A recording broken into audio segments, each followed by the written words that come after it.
जी हूँ प्रथम तीर्थंकर देवादिदेव श्री आदिनाथ भगवान की जय जय जय।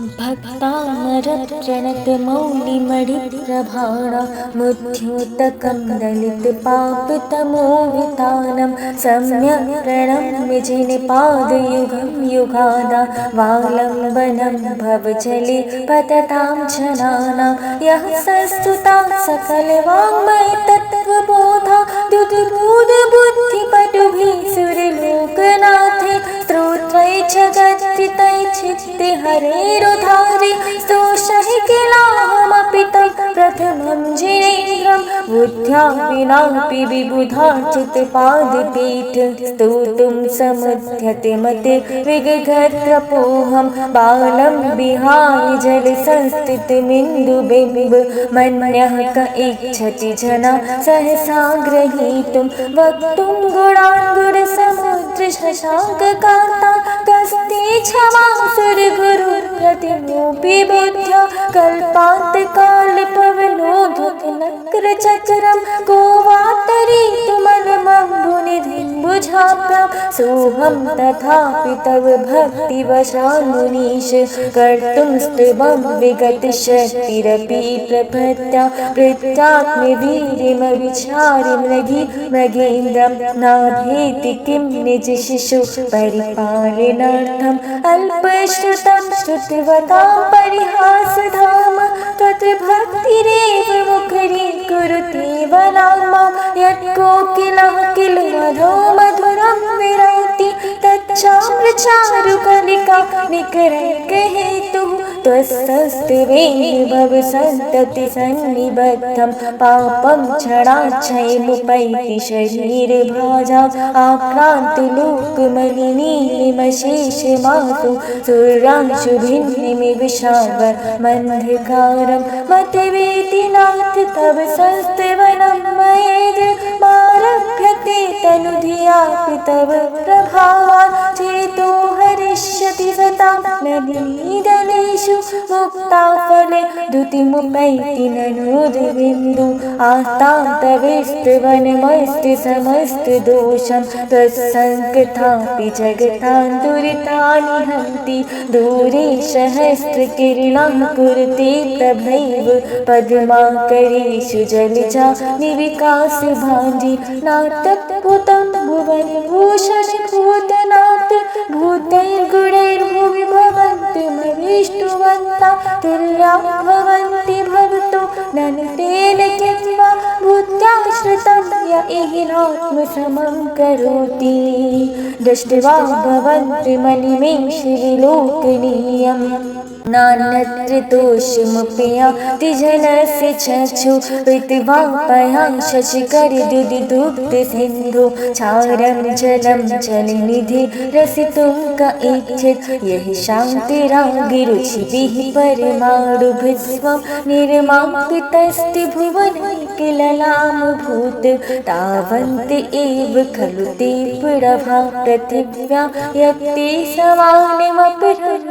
रूपमस्ति वक्तं क्वते सुरनरोरगनेत्रहारी निःशेष निर्जित जगत्तयोपमानं बिम्बं कलङ्कमलिनं क्वनिशाकरस्य यद्वासरे भवति पाण्डुपलाशकल्पं सम्पूर्णमण्डलशशाङ्ककला कलाप शुभ्रागुणास्त्रिभुवनं तबलङ्घयन्ति ये संश्रितासि जगतीश्वरनाथमेकं कस्तान्निवारयति सञ्चरतु यथेष्टं चित्रं किमत्र यदि ते तितशाङ्गनाभिर्नीतं मनागपि मनो न विकारमार्गं कल्पान्तकाले मरुताचलिताचलेन किं मन्दिराद्रिशिखरं चलितं कदाचित् निर्धूमवर्तिरपवर्जिततैलपुरा ग्रसनं जगत्तैमिधं प्रगटीकरोषि गम्यो न जातु मरुतां चलिताचलाना दीपो परस्पमसिनाति जगत्प्रकाशा नास्तं कदाचिदुपि आसि न राहुगम्य स्पष्टीकरोषि सहसा युगपच्छन्ति नाम्भूतरुतरणिरुत्तिमः अतिशायि महिमा सिमुनीन्द्रलोके नित्योदयं दलितमोहमहान्धकारं गम्यं न राहुवदनस्य न वारिदाना विभ्राजते तव मुखाब्जिमनल्पकान्ति विद्योतयं जगत्पूर्वशशाङ्कबिम्बं किं सर्वरीषु शशिनानि विवस्वता वा युष्मन्मुखेन्दुदलितेषु तमःसुनाथ निशिपन्निशालिवनशालिनि जीवलोके कार्यं क्रियच्छलधरे जलपारिणम्रे ज्ञानं यथा त्वयि विभाति कृता विकाशं नैवं तथा हरिहरा दिशु नायकेषु तेजोस्फुरन् मणिषु याति यथा महेत्वं नैवं तु काचशकिले किरणाकुलेऽपि मन्ये वरं हरिहराद एव द्रष्टा दृष्टेषु एषु हृदयं त्वयि तोषिमेति किं वीक्षितेन भवता भुवि लीनः न कश्चिन्मनोहरति नाति भवान्तिरेऽपि स्त्रीणां शतानि शतसु जनयन्ति पुत्रान् नान्यासुतं त्वदुपमं जननी प्रसूता सर्वादिशो ददति भानुसहस्तिरश्मिं प्राचीव दिग्जनयति स्फुरदंशुजालं त्वामामनन्ति मुनयः परमं पुमांस मादित्यवर्णिममलं तमसः पुरुष्टात् त्वामेव सम्यगुपलभ्यजयन्ति मृत्युं नान्या शिवा शिवपदस्य मुनीन्द्रपन्तः त्वामव्ययं विभुमचन्तिमसङ्ख्यमात्रं ब्रह्माण्डमीश्वरमनन्तमनङ्गकेतुं योगीश्वरं विदितयोगमनेकमेकं ज्ञानस्वरूपममलं प्रवदन्ति सन्तः बुद्धस्तमेव विबुधा चित्तबुद्धिबोधा त्वं शङ्करोषि भुवनत्रय शङ्करत्वान् धातासि धीर शिवमार्गविधिर्विधाना वक्तं त्वमेव भगवन् पुरुषोत्तमोऽसि तुभ्यं नमस्ते भुवनातिहराय नाथ तुभ्यं नमः चित्तलामलिभूषणाय तुभ्यं नमस्ते जगतः परमेश्वर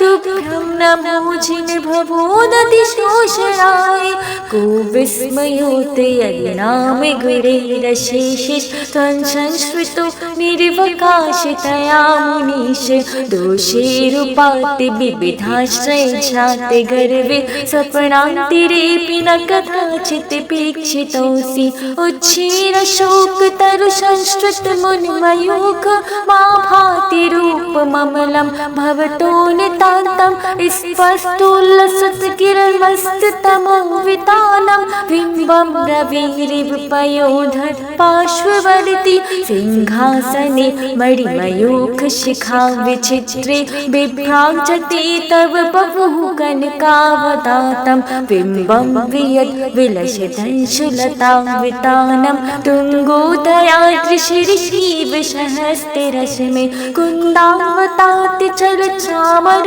चारु शोभं विभ्राजते तव वपुः करद्योतिकान्तं उच्चशशाङ्क शुचिनिर्झरवारिधार मुच्चिष्टितं सुरगिरे रिवशातकोपं छत्रत्रयं तव विभाति शशाङ्ककान्त मुच्चिष्टितं जगद्भानुकरप्रतापं मुक्ताफलप्रकरजालविभद्रशोभं प्रख्याप्रयत्रि जगतः परमेश्वर त्वं गम्भीरतारिरवपूरितदिव्यभागा त्रैलोकलोकशु सङ्गमभूतितच्छा सद्धर्मराज जय घोषण घोषकः सन् हे धिन्दुभिध्वनिते यशसा प्रभादि मन्दार सुन्दर नमे रुसुपारिजाते सन्तानिकादिक सुभोत्कर भ्रष्टिरुद्धा गन्धोदुन्दु शुभ